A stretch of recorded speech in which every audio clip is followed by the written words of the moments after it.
ओम शांति। आज संडे 18 अप्रैल की अव्यक्त मुरली रिवाइज करेंगे। ओरिजिनल डेट है 14 दिसंबर 1987। वाणी का सार है संगम युगी ब्राह्मण जीवन की 3 विशेषताएं। इस वाणी के जो मुख्य केंद्र बिंदु हैं,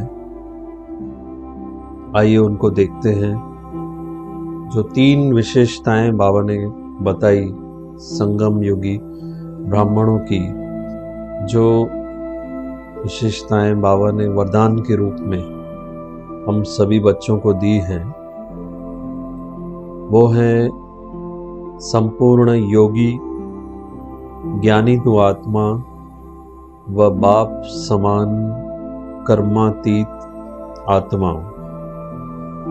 तीनों विशेषताओं का संपूर्ण वरदान मिला है हमें। दूसरा, बाबा ने कहा कि प्राप्ति का समय यही संगम युग है। यही वो समय है जब हम जो चाहें बाप, टीचर, सद्गुरु से प्राप्ति कर सकते हैं, अपने भंडारे भरपूर कर सकते हैं।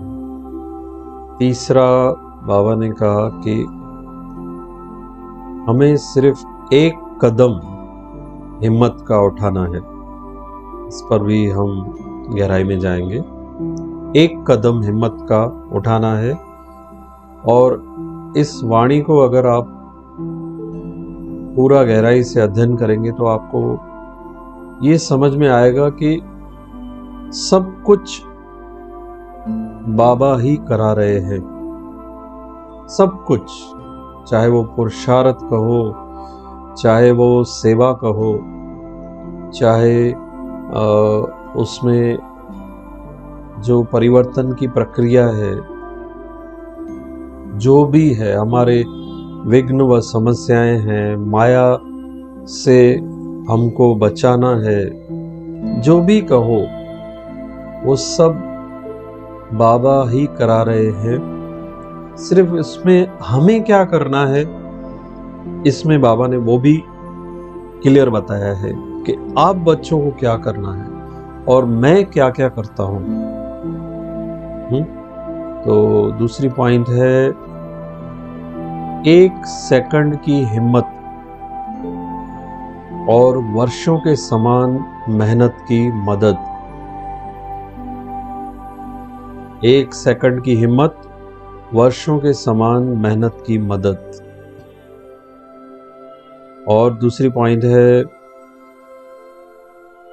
बाबा ने कहा कि बाप बोझ उठाने की ऑफर दे रहे हैं।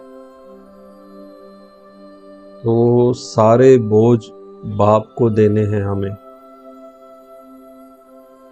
सारे बोझ बाप को देने हैं। ये भी विधि है, ये भी।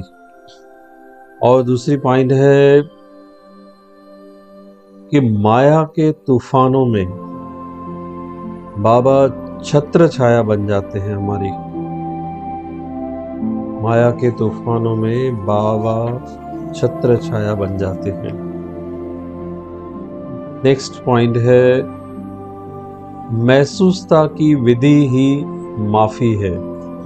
इसमें बाबा ने बताया कि गलतियां होती हैं हमारे से, लेकिन संगम युग पर बहुत अच्छी विधि है कि उस गलती को महसूस कर लो तो स्वतः ही आपको माफी मिल जाएगी। नेक्स्ट है माया बिल्ली कब आती है। मैं करने से माया बिल्ली आती है।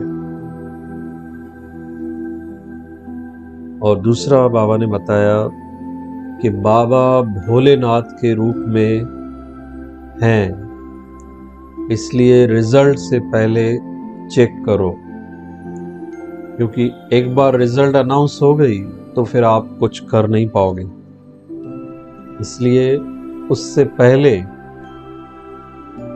स्वयं को चेक करो और परिवर्तन कर लो, स्वयं को संपन्न बनाओ। तो शुरू करते हैं। इस वाणी में बाबा ने जो मुख्य बातें बताई हैं थोड़ा सार रूप में हम समझ लेते हैं। बाबा ने कहा कि बाप दादा आते ही सभी बच्चों में ये 3 विशेषताएं देख रहे हैं। साथ ही रहने वाले अर्थात सहयोगी तो आत्माएं जो साथ रहते हैं, यानी योग का जो आधार है बाबा ने वो क्लियर किया कि बाप के साथ का अनुभव करना अर्थात सहज योगी तू आत्मा बनना। ठीक है, तो सारे दिन में हम अगर ये पुरुषार्थ करेंगे कि बाबा मेरे साथ है, वो भी हम सहयोगी बन जाएंगे। सदा सेवा में साथी बन चलने वाले अर्थात ज्ञानी तो आत्माएं सच्चे सेवादारी। ठीक है, दूसरी जो बाबा विशेषता देख रहे हैं वो है कि बाबा के सेवा में साथी बन चलने वाले, यानी जो बाबा का ज्ञान अन्य आत्माओं को पहुंचा रहे हैं, तो वे बाबा के साथी बन चलने वाले ज्ञानी तो आत्माएं सच्चे सेवादारी हैं। और तीसरा बाबा ने देखा साथ चलने वाले अर्थात समान और संपन्न कर्मातीत आत्माएं। ये हाईएस्ट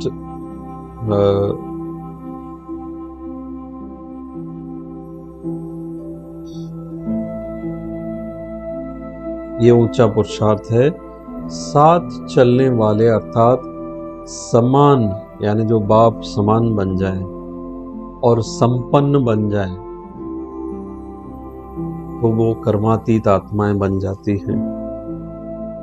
ठीक है, तो उसका आधार यही रहेगा कि हम बाबा को साथ कितना रखते हैं और बाबा के साथी बन कितना चलते हैं, अर्थात सच्चे सेवादारी कितने हैं, और उसके आधार से ही हम जो हैं समान और संपन्न कर्मातीत आत्माएं बनते हैं।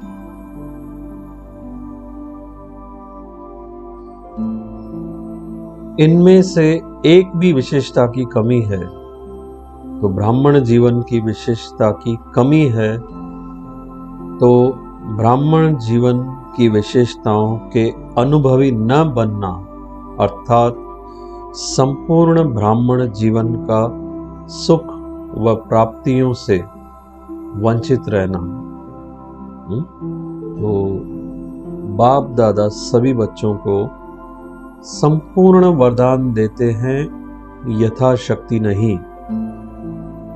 ठीक है, तो बाबा ने कहा कि बाप सभी बच्चों को जो तीनों विशेषताएं हैं एक समान वरदान के रूप में देते हैं, यथाशक्ति कम ज्यादा नहीं देते।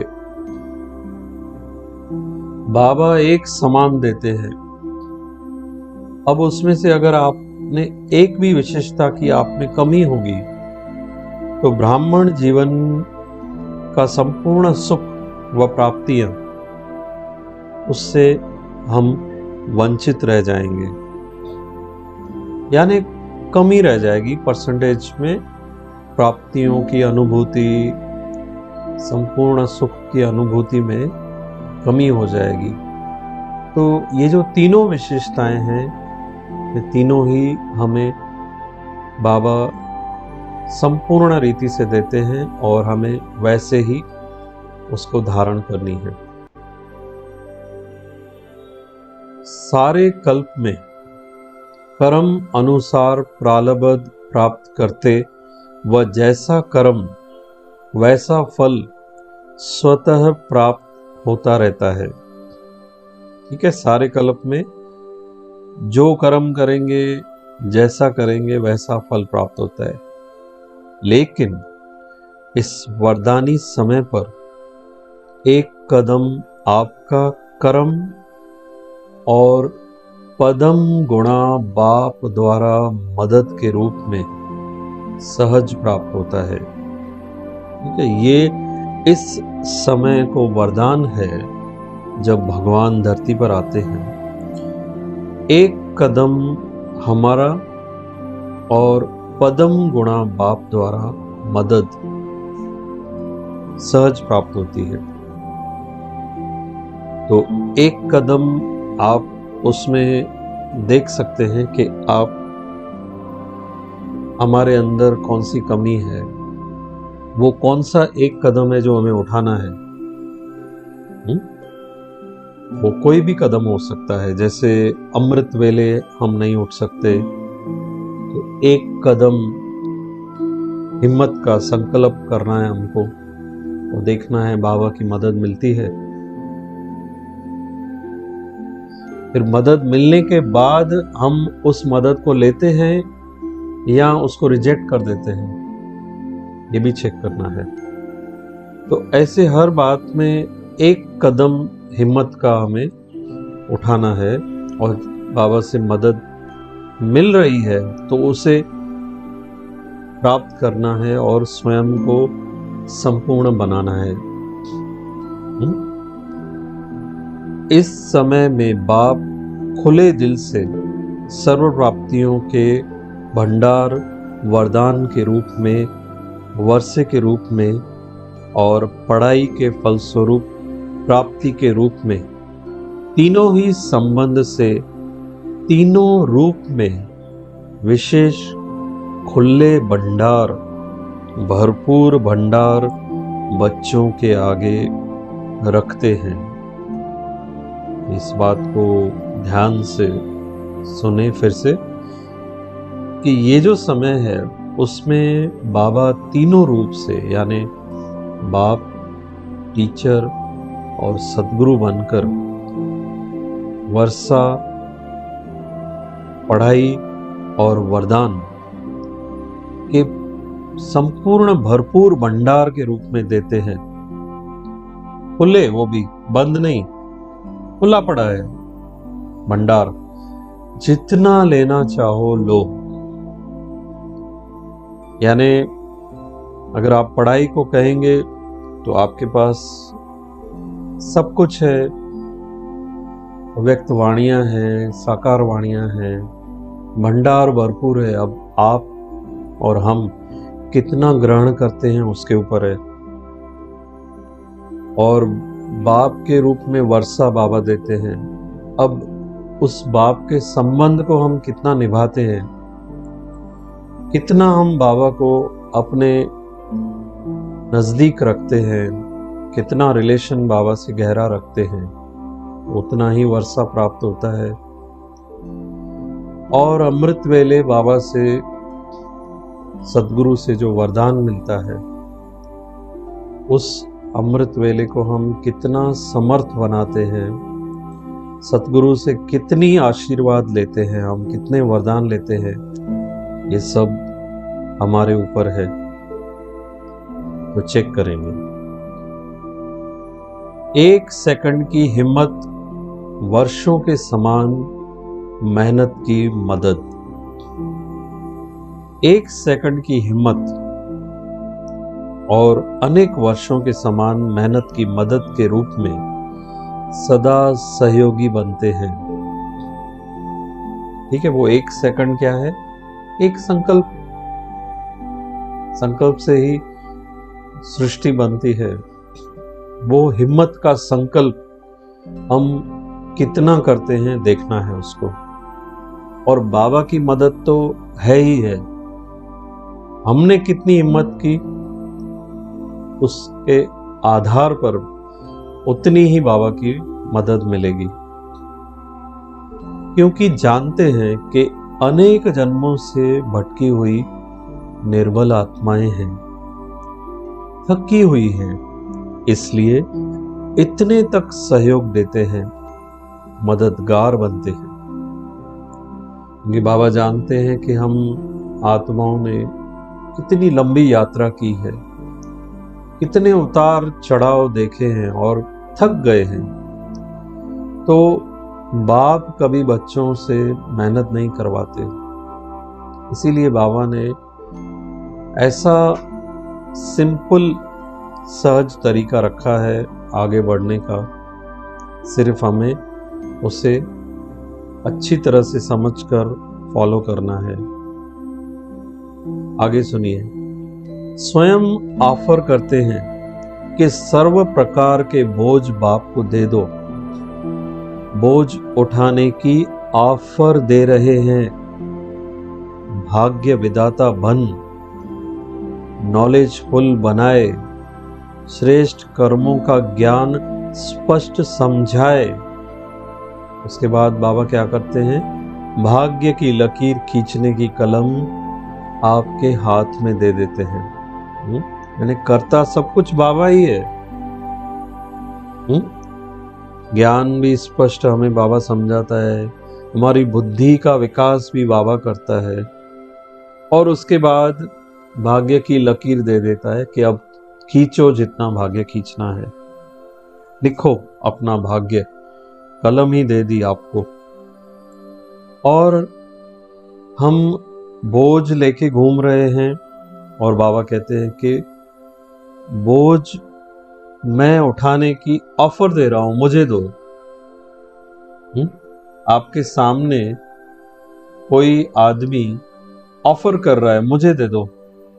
हाँ, मैं उठा सकता हूं, मैं शक्तिशाली हूं। और 4-4 बैग आप लेके चल रहे हो और कोई सामने आके आपको कहता है कि अरे मैं तो ये चुटकियों में उठा सकता हूं, मुझे दे दो। मुझे बहुत शक्ति है, दे दो मुझे। तुम नहीं उठा सकते हो ना, दे दो। और हम फिर भी ना दें और उठा के चल रहे हैं, तो क्या कहेंगे? समझदारी कहेंगे। तो चेक करना है कि हम बुद्धि में कोई बोझ लेकर तो नहीं चल रहे हैं। हाँ, और क्या हम 1 सेकंड की हिम्मत कर रहे हैं, या माया आ गई और हम बेहोश हो गए और हमने हिम्मत की ही नहीं, हमने बाबा से मदद ली ही नहीं, और फिर हमें ये भी नहीं पता चला कि हमने हार खा ली। तो चेक करेंगे इसको अच्छी तरह से और इस विधि को फॉलो करेंगे। तो हिम्मत रखने की विधि, बाबा से मदद लेने की, जो बाबा से मदद मिल रही है उसको समझने की, और अपने भाग्य की लकीर को खींचने की। माया के तूफान में छत्र छाया। अगर माया के तूफान आते भी हैं तो छत्र छाया बन सदा सेफ भी रखते हैं। इतना तक बाबा हमारा साथी बनता है, इतनी मदद करता है बाबा। सुनिए आगे। सेवाधारी भी बनाते, लेकिन साथ साथ बुद्धिवानों की बुद्धि बन आत्माओं को टच भी करते, जिससे नाम बच्चों का, काम बाप का सहज हो जाता है। बरोबर? बाबा सेवादारी हमको बनाते हैं, लेकिन सामने वाली आत्मा को टच भी बाबा करते हैं, और हम निमित्त मात्र बनकर सिर्फ हमारा भाग्य बन जाता है। वो भाग्य बनाता भी बाबा है। कितनी बड़ी बात है, देखो। तो आज ये सब बातें बाबा हमें समझा रहे हैं। आगे बाबा बता रहे हैं कि अगर हमारे से भूलें होती हैं तो माफी कैसे मिलती है। महसूसता की विधि ही माफी है।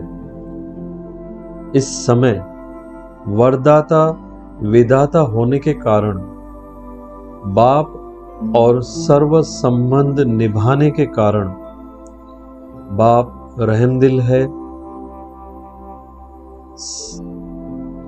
अभी रहमदिल है, फिर हिसाब किताब शुरू होगा।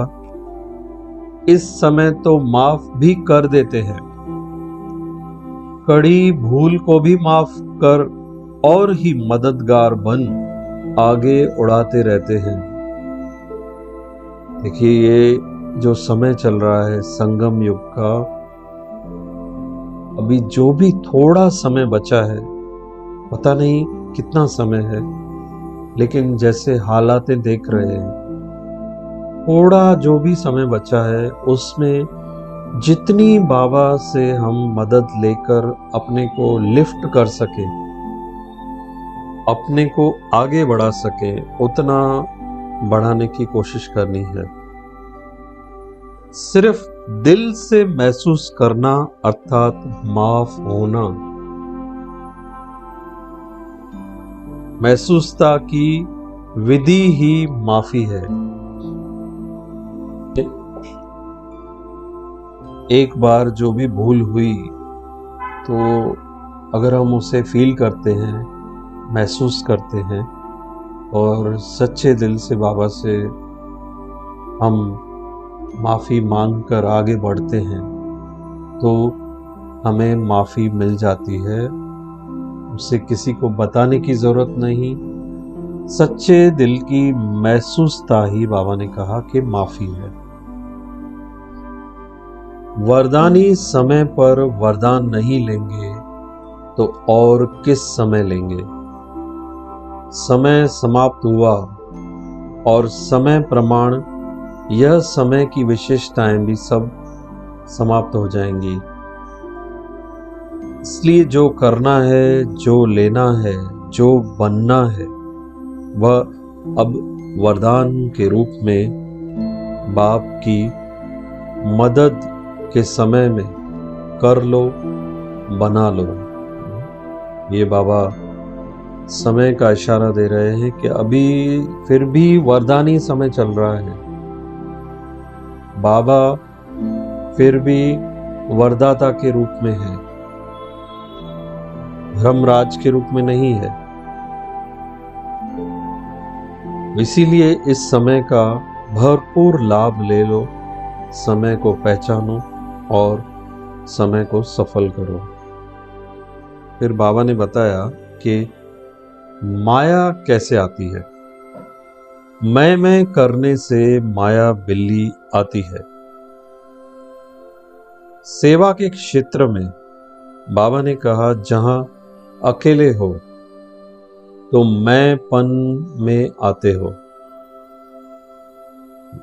यानी जहां बाबा का साथ छूटा वहां मैंपन आ जाता है। फिर माया बिल्ली म्याऊं म्याऊं करती है, यानी आप मैं करते, वह कहती मैं आऊं मैं आऊं। म्याऊं मतलब मैं आऊं मैं आऊं। तो इसीलिए बाबा ने कहा कि साथी बन सेवा करो, अकेले सेवा नहीं करो, अकेले कोई भी काम नहीं करो। बाबा को साथी बन सेवा करो, अपना कर्म करो, लौकिक हो या अलौकिक। तो मैं से बचे रहेंगे तो माया बिल्ली से भी बचे रहेंगे। ठीक है, तो चेक करेंगे कि कहाँ भी हमारे अंदर मैंपन का अभिमान तो नहीं आता है, अपनी विशेषताओं का, अपने गुणों का, अपनी पर्सनालिटी का, अपने ज्ञान का, अपनी बुद्धि का, अपने पुरुषार्थ का। क्योंकि इस वाणी में हमने समझ लिया कि जो कुछ भी करवा रहा है वो बाबा करवा रहा है, मदद भी बाबा करवा रहा है, वरदान भी बाबा दे रहा है, विशेषताएं भी वही भर रहा है। फिर मैं कहां से आ गई, फिर मेरा कहां से आ गया। तो फिर अभिमान की तो बात ही नहीं है। तो भगवान के कर्मों को, भगवान की जो ये लीला है, उसको अच्छी तरह समझना है कि वही करवा रहा है सब। तो मैं सिर्फ निमित्त मात्र बनकर अपना भाग्य बना रहा हूँ और नाम मेरा हो रहा है, लेकिन काम सब बाबा कर रहा है। आगे बाबा ने बताया कि बाप अभी फिर भी भोलानाथ के रूप में है। भोलानाथ के रूप में रिजल्ट से पहले चेक करो और स्वयं को संपन्न बनाओ। बाप दादा ने कहा कि बाप दादा बैठ रिजल्ट सुनाए, इससे पहले अपनी रिजल्ट अपने आप निकालो। भोलानाथ तो है, लेकिन महाकाल भी है। अभी वह रूप बच्चों के आगे नहीं दिखाते, नहीं तो सामने खड़े भी नहीं रह सकेंगे। महाकाल के सामने खड़े भी नहीं रह सकेंगे। इसलिए ब्राह्मण जीवन की विशेषताओं को स्वयं में चेक करो और स्वयं को संपन्न बनाओ। ठीक है। तो बाबा ने कहा कि अगर मैंने रिजल्ट अनाउंस कर दिया तो फिर तो आप मार्क्स बदली नहीं कर सकेंगे।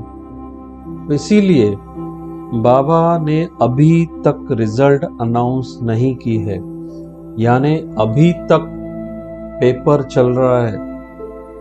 अच्छी तरह ध्यान देकर एग्जाम दें, पढ़ाई पर संपूर्ण अटेंशन देकर पुरुषार्थ करके आगे बढ़ सकते हैं अभी भी। और एक बार महाकाल का रूप बाबा का सामने आ गया तो फिर पुरुषार्थ का समय समाप्त हो जाएगा और फिर रिजल्ट आउट हो जाएगा। इसीलिए इस समय को जितना भी है सफल करना है और अपने को संपूर्ण व संपन्न बनाना है। तो याद प्यार में बाबा ने सारी वाणी का जो सार होता है वो बाबा याद प्यार में बताते हैं, हम सभी जानते हैं। चारों ओर के योगी तू आत्मा, ज्ञानी तू आत्मा, बाप समान कर्मातीत श्रेष्ठ आत्माओं को सदा स्वयं के समय के महत्व को जान, महान बनने वाली महान आत्माओं को सदा बाप के सर्व संबंधों का प्राप्ति का लाभ लेने वाले समझदार, विशाल बुद्धि, स्वच्छ बुद्धि, सदा पावन बच्चों को बाप दादा का याद प्यार और नमस्ते।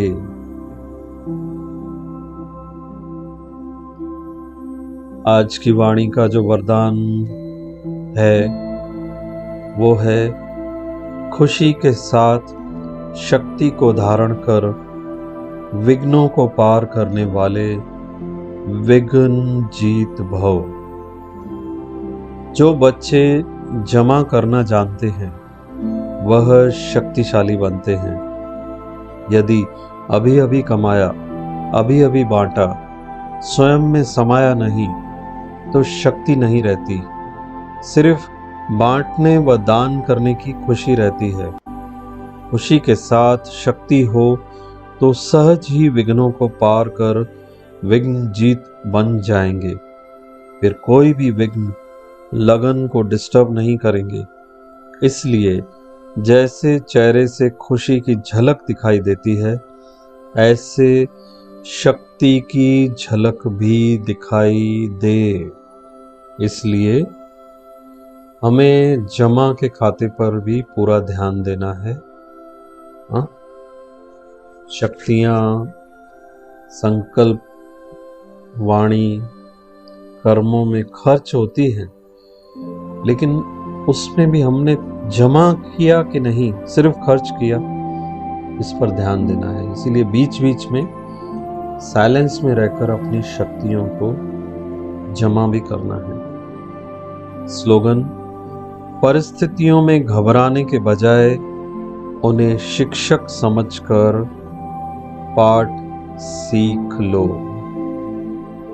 क्योंकि परिस्थितियां शिक्षा देने आती हैं, हमें गिराने नहीं आती, बल्कि हमें ऊंचा उठाने आती हैं, हमारी शक्तियों को बढ़ाने आती हैं। इसीलिए या तो हमें लेसन देने आती हैं, शिक्षा देने आती हैं, उसमें से ये सब बातें उठा लो तो आगे बढ़ेंगे। सूचना है, आज मास का तीसरा रविवार अंतर्राष्ट्रीय योग दिवस है। बाबा के सभी बच्चे सायं 6:30 से 7:30 बजे तक विशेष परम धाम में ऊंचे स्थान पर स्थित हो। लाइट हाउस बन प्रकृति सहित पूरे विश्व को सर्च लाइट देने की सेवा करें। शाम को हम सभी बाबा के साथ परम धाम में स्थित होकर मैं लाइट हाउस हूँ और मुझसे चारों ओर लाइट और माइट की किरणें निकल रही हैं और ये किरणें प्रकृति सहित पूरे विश्व की आत्माओं को भी सर्च लाइट दे रही है। ओम शांति।